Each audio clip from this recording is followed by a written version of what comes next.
말씀 같이 나눠보겠습니다. 좀 살펴보겠습니다.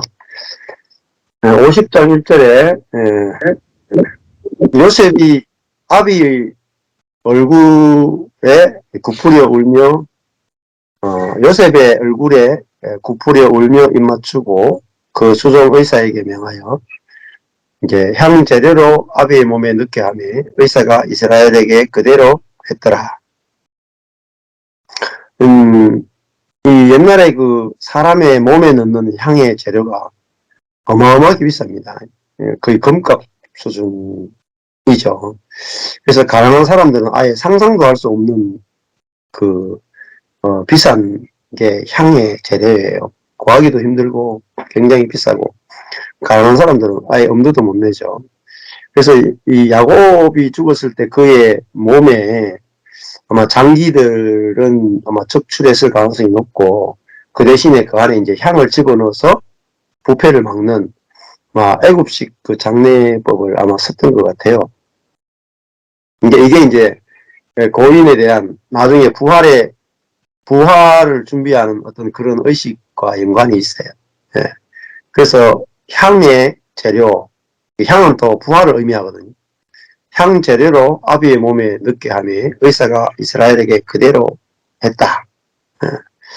그러니까 그 야곱이 그 죽음조차도 얼마나 영광스럽게 죽었는가.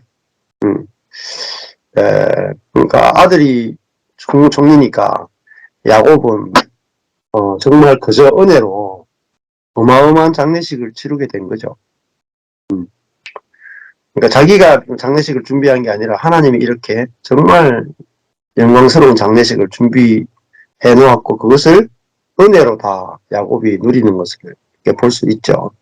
근데 이제 야곱은 이런 이제 세상의 영광보다 이제 하나님 나라가 더 좋아서 자기를 열조의 무덤에 장사 지내달라 그렇게까지 이야기했단 말입니다. 그래서 우리가 그리스도와 함께 죽는 그 죽음이 이렇게 애굽에서 성대한 이런 장례를 치르는 것보다 열조와 함께 죽는다 하는 것은 결국은 그리스도와 함께 죽는 거잖아요. 그리스도와 함께 죽는 거. 그리스도와 함께 죽었으니까 그리스도와 함께 부활하고 부활의 삶을 이제 살게 되는 것이 그리스도인에게는 가장 영광스럽다는 거죠. 자, 그래서 그 부활이라는 것은 완전히 다른 생명으로 살게 되는 거죠. 우리가 예수 믿는 것은 내가 기도하고 원하는 대로 하나님이 살게 해주는 게 아니라 하나님이 나를 원치 않는 곳으로 끌고 가면서 우리 안에 생명을 주어서 그 모든 것들이 다 좋아 보이도록 우리 마음을 바꾸는 거란 말이에요. 마음. 즉 우리의 존재를 바꾸는 거예요. 근데 이것이 훨씬 더 영광스러운 겁니다. 그래서 우리 안에 원래 있던 천연적인 그런 것들을 다 끄집어내버리고 부활의 향을 집어넣는다.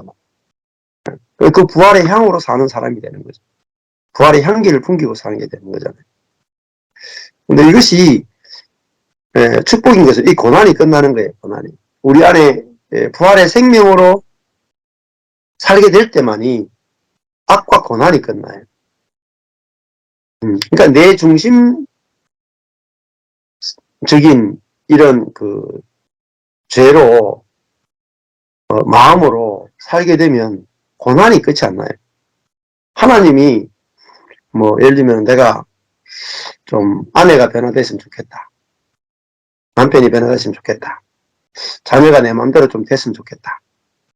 기도했는데 기도 응답이 왔어요. 이제 그래서 조금 바뀌었어. 근데 그 바뀐 그 배우자로 내가 만족이 되느냐? 안 돼요.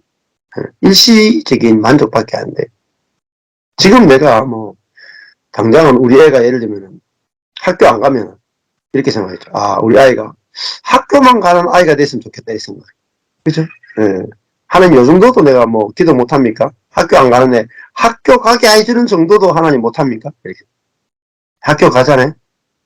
네, 그러면 만족해야 될 거 아니에요?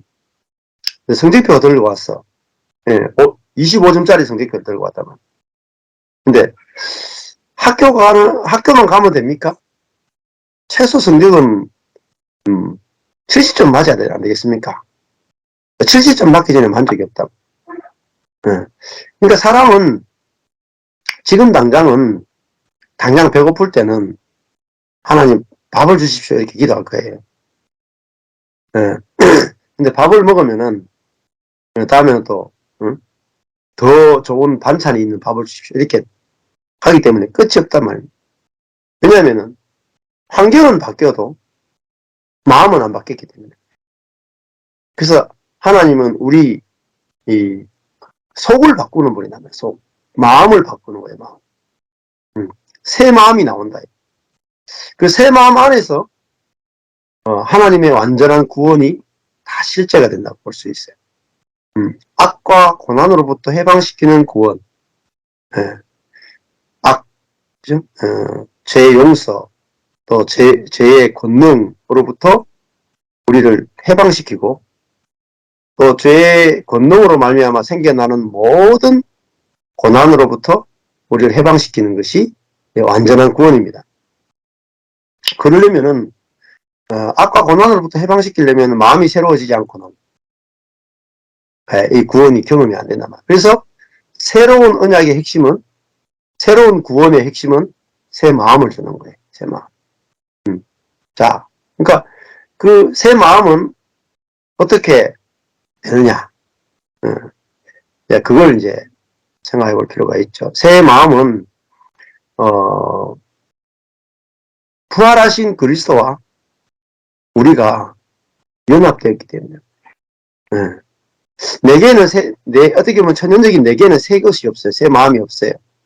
근데 그리스도가 부활하심으로 새 영, 새 마음이시단 말이에요. 새 생명이단 말이에요. 그러니까 옛 마음을 갖고 있는 내가 새 마음이신, 새 영이신 그리스도와 연합이 되면 새 것이 내게 자동적으로 흘러오게 돼 있다. 자, 우리가 뭘 해서 우리가 새 마음이 되는 게 아니에요. 새로운 피조물이신 그리스도와 내가 연합이 되니까 새 것이 내게 공급되니까 내가 새로워집니다. 자, 이게 중요한 거죠.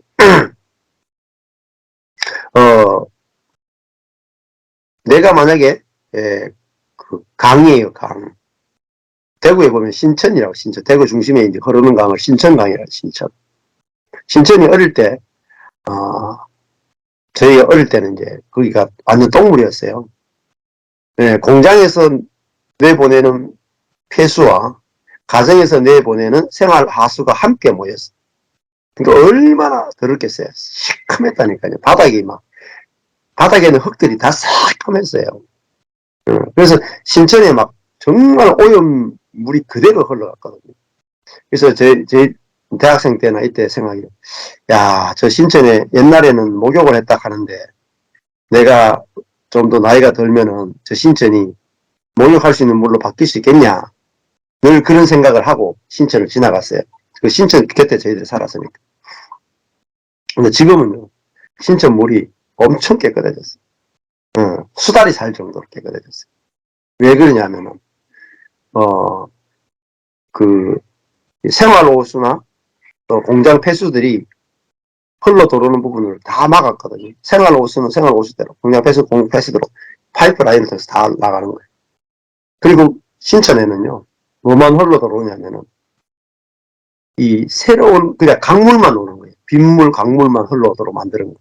그러니까 지금은 신천이 바닥에 그 시커멓던 흙들이 다 깨끗하게 바뀌었죠. 그러니까 신천이 노력해서 깨끗해진 게 아니고 흘러 들어오는 것이 바뀌니까 바뀐 거잖아요. 그러니까 내가 예수를 믿는 것은 새 성령이 내 안에 들어와서 내주하시는 거예요. 그래서 이 원천이 바뀐 거예요. 원천이. 예. 신천이 옛날에는 생활호수 공장 폐수가 원천이었거든요.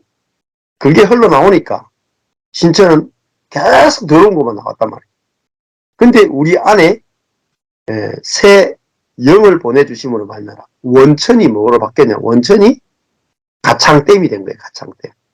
가창댐 물이 굉장히 깨끗하거든요. 그 가창 위에 있는 계곡에서 흘러들어오는 깨끗한 물만 모아서 식수로 사용하고 거기서 물을 조금씩 흘려보내면은 신천이 되는 거예요. 그러니까 완전히 깨끗한 물이 흘러오기 시작하면서 신천이 깨끗해졌다.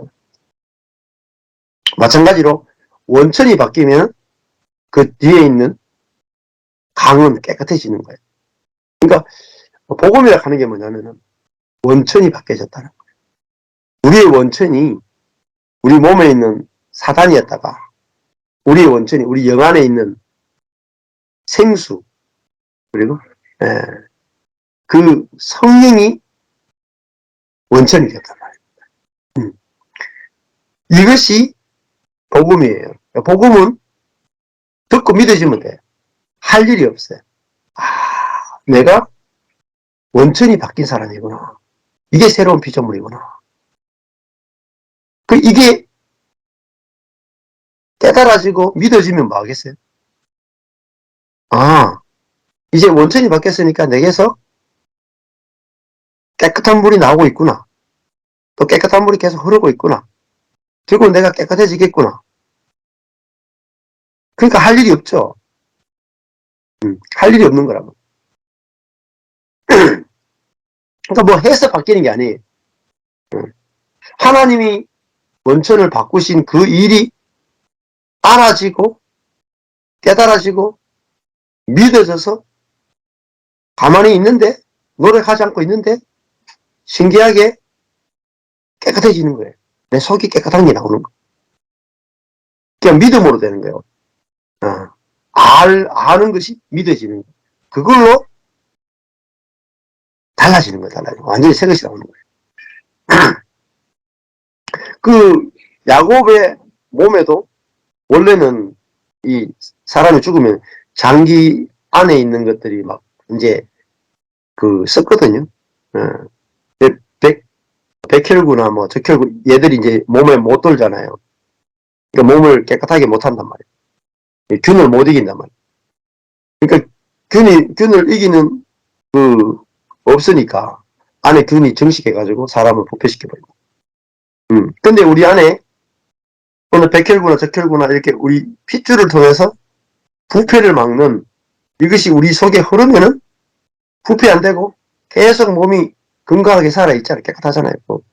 마찬가지로 우리 안에 흐르는 것이 달라지면 깨끗해지는 거죠. 그러니까 성령이 우리 안에서 일하시고 성령이 흐르면은 그것이 우리의 부패를 이기고 우리를 정결하게 만드는 능력은 성령에 달려있다는 겁니다.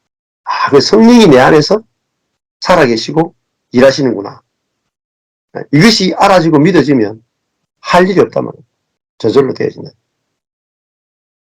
그래서 이 야곱의 몸에 향이 들어갔다 하는 것은 그 부활의 생명이 들어갔다.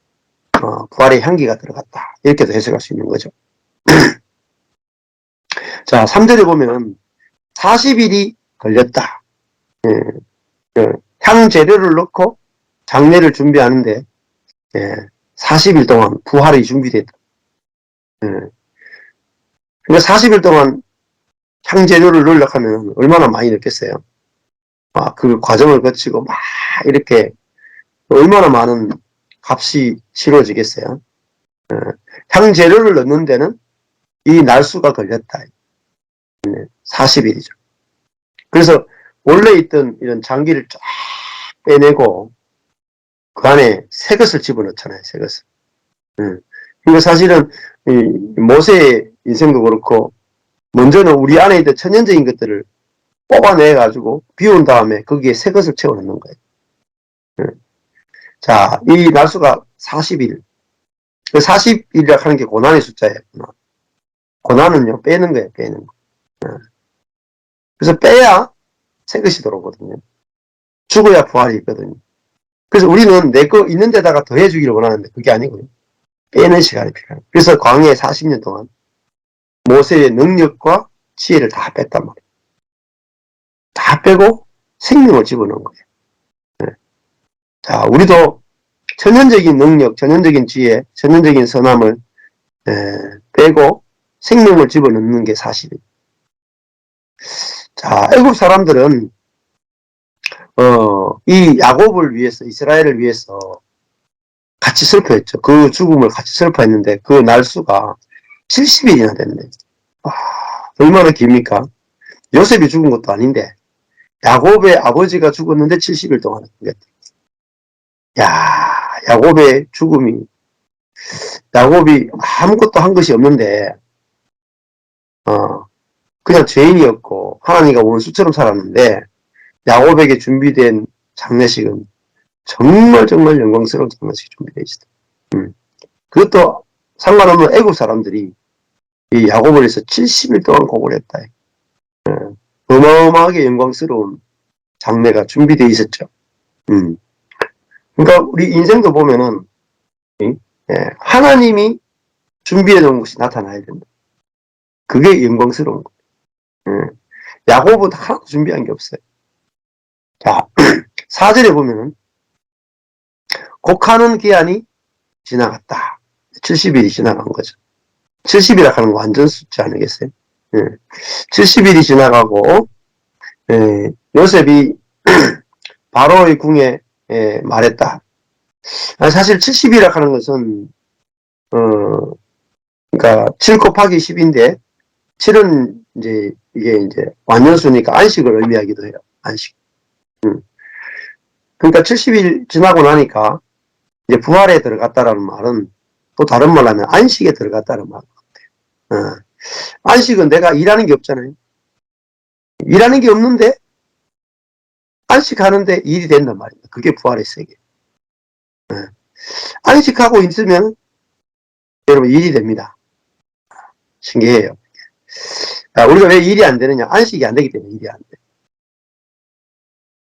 이제 안식하고 있으면 진짜 일이 된단 말입니다. 만약에 내가 자녀 문제가 있다. 그 문제를 해결하려고 막 달려들죠. 시간이 많이 걸려요. 근데 자녀 문제가 생겨도 내 안에서 우리 자녀는 하나님의 자녀고 내 자녀가 아니고 하나님의 자녀다. 우리 자녀의 인생은 아버지나 어머니 내 손에 달린 것도 아니고 본인의 손에 달린 것도 아니고 하나님의 손에 달렸다. 이게 알아지면 안식이 될 거 아닙니까? 근데 진짜 내가 자녀들의 문제 때문에 막 같이 힘들어하고 아파하고 이렇다고 해서 문제가 해결되지 않아요. 나는 너를 보면서 안식이 되네. 네가 뭐 능력이 있기 때문에 안식이 되는 게 아니라 하나님이 너를 붙들고 있기 때문에 하나님이 너를 이 땅에 보내셨고 하나님이 너를 쓰기 때문에 하나님 살아계시기 때문에 모든 것이 합력하여 선을 이룰 것 있기 때문에 내가 안식이 되네. 그러니까 내가 배우자에게 교회에게 자녀에게 안식하고 있다는 것만 보여줄 수 있다면 그게 가장 큰 선물이고 그게 복음이고 그러면 그게 사랑입니다. 저도 만약에 제가 누군가로부터 어떤 사랑을 받기 원하느냐 이렇게 묻는다면은 저는 그렇게 대답할 것 같아요. 나를 보고 안식하는 사람을 제가 만나고 싶어요. 나를 보고 안식하는 사람이 나를 가장 사랑하는 사람. 안 그렇겠어요? 누군가 여러분을 보고 조금 더 손대지 않고 바꾸려고 하지 않고 판단 정죄하지 않고 여러분 때문에 안식한다면 그것은 하나님의 사랑이에요. 그래서 엘리가 번치넬로를 만났을 때 You are special 이라는 말이 모르겠어요. 나는 너로 인해서 땀을 흘리지 않는다. 나는 너를 위해서 너를 인해서 걱정하지 않는다. 나는 너를 볼 때 네가 온전하게 보인다. 그래서 나는 너로 인해서 안식한다 이 말이에요. 그게 하나님의 사랑이에요. 나를 보고 안식하는 사람이 있다. 안식하는 존재가 있다. 그게 최고의 축복. 최고의 축복. 그게 최고의 사랑이야. 너를 보니까 걱정이 하나도 안 되네. 그게 사랑이야. 그걸 받으면은, 받은 사람은 비로소 자기가 자기 자신에 대해서 안식해. 그러니까 내 스스로 안식을 못해요, 사람은. 누군가 나로 인해서 안식해야 안식하는 그 사람의 눈으로 나를 보게 돼요. 그래서 안식이 되는 겁니다.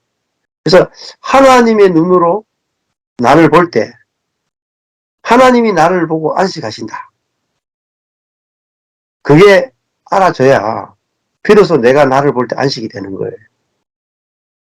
그 내가 내 자신에 대해서 안식이 돼야 그러니까 다른 사람에 대해서도 안식이 되는 겁니다. 근데 그게 사랑이다. 사랑. 하나님의 사랑. 하나님이 나를 보고 보시기에 심히 좋았다 하시고 안식하셨다. 그게 하나님의 사랑이에요. 네. 이마에 땀이 흐른다. 저 좀 부족한데. 제가 첫 목회가 그랬거든요. 첫 목회가. 네. 성도를 볼 때 이마에 자꾸 땀이 나는 거예요. 뭔가 부족한데. 더 고쳐야 되는데. 더 변화돼야 되는데. 더 성장해야 되는데. 더 능력이 있어야 되는데. 더 기도해야 되는데. 항상 성도를 볼 때 지금 이 모습 그대로 오늘 너의 모습으로 충분해. 오늘 너의 모습으로 온전해. 이게 안 됐단 말이에요. 다른 말로 하면 사랑이 안 된 거죠. 사랑. 근데 뭔가 잘해주는 걸 사랑이라고 생각했어요. 관심을 가져주고 돌봐주고 지원해주고 칭찬의 말을 하고 이게 사랑인 줄 알았어요. 그 사랑은요. 효력이 없어요. 인간적인 사랑이에요. 그거는 바뀌는 사랑이에요. 조건적이에요. 뭐 못하면 칭찬이 나오겠습니까? 안 나오죠. 근데 그 사람을 보면서 안식한다는 것은 바뀌지 않는 거예요. 자, 그러니까 부모가 사실은 그 자녀들에게 줄 수 있는 사랑이 자녀를 믿어주는 거잖아요. 믿어준다. 믿어준다. 자기는 자기를 못 믿는데 부모는 자기를 믿어줘. 그래서 자녀들은 그게 에너지가 되는 거예요. 사람은요, 자기를 굉장히 사랑하지만 사람 속에는요, 자기를 신뢰를 못해. 그래서 누군가 나를 신뢰해주고 안식할 때 그게 정말 놀라운 사랑이다. 그러니까 야곱을 보면은 야곱이 자기 자신을 보면은 자기도 자기가 마음에 안 들고 자기도 자기가 신뢰가 안 돼. 그런데 야곱을 보고 안식하시는 분이 있다. 야곱을 보시고 다 약속하시고 그 약속을 이루시고 하시는 분이 계시다. 그래서 하나님을 보면은 비로소 안식이 돼요. 야곱 같은 사람을 지금 이렇게 영광스러운 존재로 만드시는 그 하나님이 나의 하나님이다. 그럴 때 야곱 같은 내 모습이 나타날 때도 안식이 되는 거야. 안식이. 그렇죠? 하나님의 열심히 야곱을 이스라엘 만드셨대요. 그게 사랑이죠. 4절에 보면 곡하는 기한이 지나갔다. 요셉이 바로의 궁에 말하여 가로되 내가 너희에게 은혜를 입었으면 청컨대 바로의 귀에 고하기를. 이제 70일 지난 다음에 요셉은 이제 아버지를 실제로 이제 가나안에 가서 장례를 지내고 싶은데 이게 허락이 없이 되지 않는 거잖아요. 아마 바로는 그 총구석인 가나안보다 애굽의 피라미드 안에 이런 데 해주는 것이 훨씬 더 좋은 걸 해준다고 생각하잖아요. 근데 요셉과 야곱은 그 훨씬 좋은 곳을 버리고 저 총구석에 가기를 원했다. 근데 이게 갭이 너무 크잖아요. 사실 더 나쁜 걸 구하는 거죠. 요셉은 바로가 주려는 것보다 훨씬 나쁜 걸 구하는 거예요.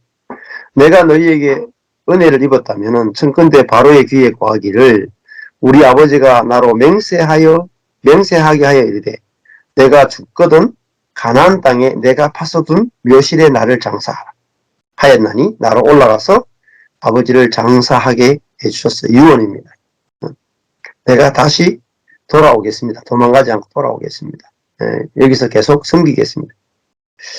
6절에 보면 바로가 가로되 내가 네게 시킨 그가 네게 시킨 야곱이 너에게 요셉에게 시킨 맹세대로 올라가서 네 아비를 장사하라. 이 허락을 해주는 거죠.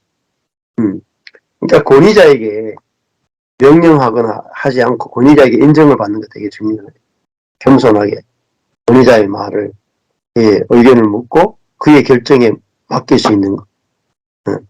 하나님이 이렇게 하라 그랬습니다. 당신이 허락해야 됩니다. 이렇게 하는 게 아니고 허락해 주셔서 권위자에게 이렇게 허락을 받는 것은 권위자에게 사랑을 받을 수 있는 굉장히 좋은 방법이죠. 하나님의 뜻이기도 하고. 실제로 요셉이 자기 아비를 장사하러 올라갔다. 바로의 모든 신하와 바로 궁의 장로들과 애굽 땅의 모든 장로, 엄청나게 많은 사람이 갔죠. 모든 신하, 장로, 장로하면 나이 든 사람들 아니겠습니까? 애굽 땅의 모든 장로가 다 나이 든 사람입니다. 그 먼 길을 다 같이 간다. 정말 놀랍지 않습니까? 야곱의 인생이 험하겠지만 마지막에 그 영광은 비교할 수 없는 영광이 찾아요. 그 가나안의 그 기근으로 굶어 죽을 노인에 불과한데 이 사람의 죽음이 삶보다 죽음이 얼마나 더 영광스러운지. 그리스도인도 삶보다 죽음이 더 영광스러운. 내가 높아지는 것보다 그리스도와 함께 죽고 그 죽음에서 부활로 살아가는 것이 얼마나 더 영광스러운지 모릅니다. 8절에 요셉의 온 집과 그 형제들과 그 아버지의 집이 그와 함께 올라가고 그들의 어린 아이들과 양떼와 소떼만 고센 땅에 남았다. 아이들과 양떼, 소떼는 남겨두고 어른들은 다 갔단 말이야. 9절에 병거와 기병이 요셉을 따라 올라갔다. 이제 애굽 사람이 가나안에 올라가면 이 전쟁이 일어난다고 생각하지 않겠습니까?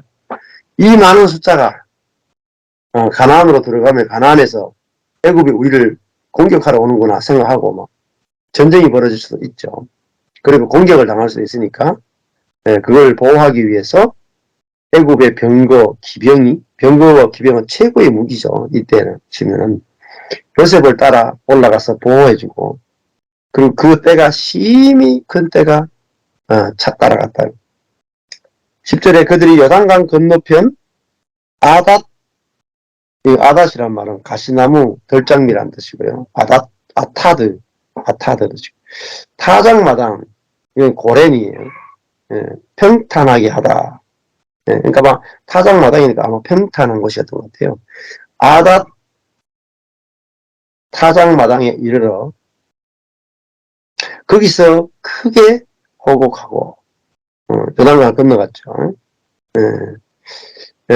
또 애통하며 요셉이 아비를 위하여 7일 동안 애곡하였더라. 또 이거는 온전한 애곡이죠. 7일 동안 애곡했다는 말. 온전한 애곡이고 아까 전에 그 애굽 사람들이 70일 동안 애곡했다는 것도 완전한 애곡이죠.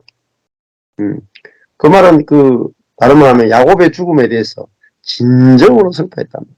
진정으로 슬퍼. 그러니까 이 삶이 얼마나 온전합니까? 누군가 내가 죽었는데 자녀들이 7일 동안 애곡하고 이 많은 사람들이 70일 동안 애곡해줬다. 그 사람의 삶이 얼마나 아름답습니까? 안 그래? 완전한 삶이잖아요. 근데 죽었는데 아무도 기억하지 못했더라. 장례식에 아무도 안 왔더라. 그죠? 그러니까 얼마나 비참한 죽음입니까? 어떻게 보면 장례식을 보면 알아요. 그 사람 어떻게 살았는가 보면 장례식에 다 들어가는 거예요. 자기만을 위해 살았다면 장례식에 찾아온 사람이 아무도 없을 거예요. 근데 이렇게 야곱이 철저히 하나님의 손에 의해서 파쇄되고 야곱이 이스라엘로 바뀌니까 그의 죽음은 모든 사람이 기념할 만한 죽음이고 모든 사람들이 슬퍼하는 죽음이었잖아요. 그래서 우리도 하나님의 손에 끌려가서 우리가 살게 되고 하나님의 손에 살아가는 삶을 살게 되면 우리가 여기 계신 여러분이 다 장례를 치를 때 옆에 있는 수많은 사람들이 애곡하고 슬퍼할 수 있는 그런 죽음이 안 되겠습니까? 그러니까 잘 사는 것보다 잘 죽는 게 더 중요한 거예요. 그렇잖아요? 야곱이 살 때는 별로 잘 살지는 못했어. 근데 하나님의 손에 의해서 야곱이 이렇게 파쇄와 죽음의 길로 이렇게 오고 나니까 그가 죽었을 때 얼마나 이런 영광스럽게 죽음이 되는지 모릅니다. 11절에 보면 그래서 이제 뭐 옛날에 있는 말이 있잖아요. 뭐 든자리는 뭐 표시가 없어도 난자리는 표시가 난다. 뭐 이렇게 했던가. 그래서 그 사람이 죽었을 때 뭐 이렇게 그 빈자리가 커야 좋은 거 아니겠습니까? 그래서 우리가 그리스도 안에서 깊이 형제자매로 교통하고 이렇게 살아가는 것이 좋은 거죠. 뭐 여기 저도 이제 유튜브로 또 스카이프로 이렇게 같이 교제하고 나누는데 여기 계신 분들 가운데 또 뭐 돌아가시는 분이 있다거나 못 들어오는 분이 있다거나 이러면은 아마 그 차이가 굉장히 안 크겠습니까? 11절에 그 땅 거민 심지어 애굽 사람이나 요셉만이 슬퍼한 게 아니다. 심지어 어디까지 슬퍼하냐? 그 땅 거민 가나안 백성들이 아닷 마당의 애통을 보고 가로되. 그러니까 이는 애굽 사람의 큰 애통이라. 하나님의 계획으로 보면 야곱은 그 큰 강대국인 애굽 사람들의 모든 권력자들이 다 와서 애통했단 말이에요. 야곱은 자기 인생의 계획이 라헬하고 그냥 행복하게 살고 요셉하고 베냐민만 태어나게 해가지고 집안에서 멀리 안 가고 집안에서만 아주 행복하게 사는 게 야곱의 욕심이었고 뜻이었고 계획이었어요. 근데 하나님은 야곱이 자기 뜻대로 살지 못하게 했단 말이에요. 괴롭게 하셨다. 험악하게 살게 했다. 그런데 그 험악하게 살게 하신 그것이 마지막에 가보니까 어마어마하게 놀라운 하나님의 축복이었고 계획이었다. 근데 그걸 보지 못하게 하는 게 뭐냐? 자아예요, 자아. 자, 내 생각, 내 관점, 내 욕심, 내 뜻이란 말이에요. 그 자아 때문에 마음이 괴로운 거예요. 모든 악과 고난이 생긴다. 하나님의 계획이 안 보인단 말이에요. 철저하게 자기중심적인 뜻과 계획으로 자기 인생을 보니까 너무너무 괴로운 거예요. 근데 이렇게 괴로운 야곱의 인생이 이렇게 놀라운 축복이 감춰져 있었다면 야곱은 자기가 험악하게 사는 것이 괴롭지 않았을까? 네. 기꺼이 감당했을 거라. 그래서 우리가 이 야곱의 인생을 보면서 우리를 위해서 기록됐잖아요. 야곱의 인생이 어떻게 보면 우리의 인생일 수도 있다. 하나님의 놀라운 계획이 있구나. 하나님의 놀라운 계획이. 애굽 사람들이 애굽에서 여기까지 와가지고 저 사람들이 함께 야곱의 죽음, 뭐 가나안에서도 전혀 이름 없는 사람이죠. 그냥 가나안에 그냥 박벨라 굴 하나 있는 사람인데 이 이름 없는 목자에 불과한 그죠? 이 야곱의 죽음을 보고 저 애굽의 군대가 와서 저 많은 사람들이 와서 애통한다. 야, 저 사람이 도대체 누구냐? 이렇게 생각해요. 그래서 그 땅 이름을 아벨 미스라임이라 하였습니다. 곧 요단강 건너편. 자, 아벨 미스라임이 무슨 뜻이냐면 애굽인의 통곡, 애굽인의 곡함이라는 뜻입니다. 그러니까 이방 불신자들도 야곱의 죽음에 대해서 이렇게 애통했다. 그러니까 우리의 죽음도 마찬가지고 우리의 삶도 이런 삶으로 하나님께서 마감하기를 원하신다고 했었죠. 그래서 했잖아요. 지금 우리가 험악한 세월을 보내는 부분이 있을 수 있다. 12절에 야곱의 아들들이 아버지의 명을 쫓아 행하여 그를 가나안 땅으로 메어다가 마므레 앞 막벨라 밭굴에 장사하였다. 너무나 작은 무덤이죠. 무덤은 너무 작은데 통곡은 너무너무 크죠. 안 그래요? 너무너무 작은 무덤에 묻는데 70일 동안이나 염을 하고 향제를 넣고 수많은 사람들이 그 조그만한 막벨라 밭에 와가지고 수많은 사람들이 애통해하고 하는 걸 보면서 이 사람의 죽음이 얼마나 놀라운 죽음이냐.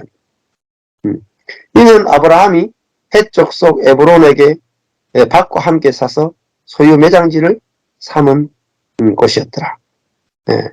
지금 이 마므레 앞 막벨라 밭굴은 가나안 땅 전체로 보면 점이에요, 점. 이 한 점이란 말이에요. 점인데 이 한 점이요. 대표예요, 대표. 한 점이 가나안 땅 전체를 주신다고 하는 약속의 전표가 요 막벨라 굴이에요. 그러니까 요거 있으면 가나안 땅 전체를 받고 요거 없으면 못 받는 거예요. 그러니까 하나님도 우리에게 아주 작은 정표를 주신단 말입니다. 근데 그것이 모든 것을 다 주신다고 하는 정표를. 자, 그러니까 우리에게도 어떻게 보면은 그 죽음, 그리스도와 함께 죽는 것, 그리스도와 함께 죽는 것 속에 모든 약속이 다 들어있어요. 모든 축복이 다 들어있다. 그리스도와 함께 옛사람이 죽었다. 여기에 하나님이 예비해 놓으신 모든 축복이 다 들어있어요. 그것이 바로 막벨라 밭굴입니다. 왜냐하면 그리스도와 함께 옛사람이 죽었기 때문에 옛사람과 함께 옛사람의 악과 옛사람이 겪는 모든 고난과 사단과 세상이 다 끝나버렸기 때문에 죽음은요 모든 나를 얽어맺고 노예시켰던 모든 것에서 해방되는 게 죽음입니다. 그래서 이 죽음이 중요한데 결국은 어디서 죽느냐? 애굽에서 화려하게 죽어봐도 소용이 없어요. 어디서 죽어야 돼요? 막벨라 굴에 죽어야 돼요. 우리가 어디서 죽어야 돼요? 그리스도와 함께 죽어야 돼요. 그리스도와 함께 죽는 그 죽음이야말로 그 죽음은요 유일한 죽음이에요. 옛사람이 죽는 죽음이에요. 옛사람이 죽는 죽음에 우리가 포함돼야 새로운 피조물로 부활이 되는 세계를 보는 거죠. 근데 우리는 옛사람이 죽는 죽음을 가기 싫어한다. 별로 안 좋아 보이는 거예요. 옛사람으로 살고 싶은 거죠. 그게 옛사람으로 살고 싶은 게 뭐냐면 애굽에 살고 싶다는 거죠. 근데 가나안의 막벨라 굴에 묻히는 것은 부활을 소망하기 때문에 여기 붙이는 거예요. 부활이 좋아 보인다. 부활의 세계가 좋으니까 여기 묻히는 거예요. 우리도 그리스도와 함께 죽는 것이 좋은 것은 부활이 있기 때문에 부활의 세계가. 그러니까 이 땅에서 부활의 생명으로 사는 세계가 있다. 여기에 대한 암과 믿음과 확신이 있으면 내 자아의 죽음이 내 뜻대로 되지 않는 이것이 오히려 좋아 보이고 오히려 거기에 내 뜻이 죽기를 원한다는 뜻이. 내 뜻이 죽기를 원하는, 왜냐하면 하나님 뜻이 이루어지기를 원해서. 이게 가나안에서 죽는 겁니다. 그래서 함께 죽는 거죠. 열조와 함께 죽는 거예요. 예, 50장 14절에 요셉이 아비를 장사한 후에 자기 형제와 호상꾼, 장래의 객과 함께 이제 애굽으로 돌아오게 됐더라. 이제 약속을 지키고 이제 돌아오게 된 거죠. 예. 자, 오늘은 여기까지 하시면 될 것 같아요. 다음 주는 아마 50장을 다 끝내지 않을까 그런 생각이 듭니다. 예, 오늘 여기까지 하겠습니다.